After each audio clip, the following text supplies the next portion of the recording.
Ang nangyayari diyan boss sa ano mo, sa eagle eye mo tsaka sa ring. Kasi 'di ba diyan sa video mo makikita ko yung ano eh, yung function ng ring mo. Okay naman pag once na off yung ano eagle eye.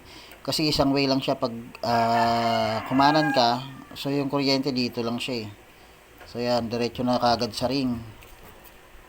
So yan, diretso na kagad siya sa ring. Tapos pag once na binuksan mo yung ano mo, yung eagle eye mo, didiretso sa dito sa eagle eye.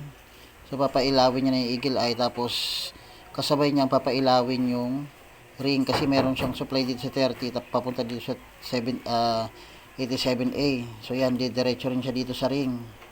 Ngayon, pag once na nag-signal ka dyan o nag-hazard ka, ang mangyayari boss, kasi may supply to eh, may supply tong ring mo eh. Ang mangyayari dito sa signal mo, pag nag-signal ka, magkakaroon ng supply to. Itong diode na to papunta sa ring.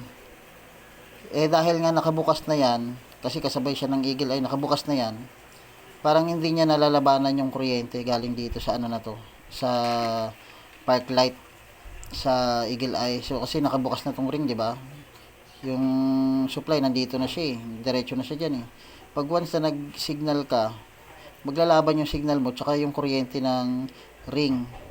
So ngayon, kaya hindi niya napapailaw ng maayos kasi naka-stack yung ano na dito eh.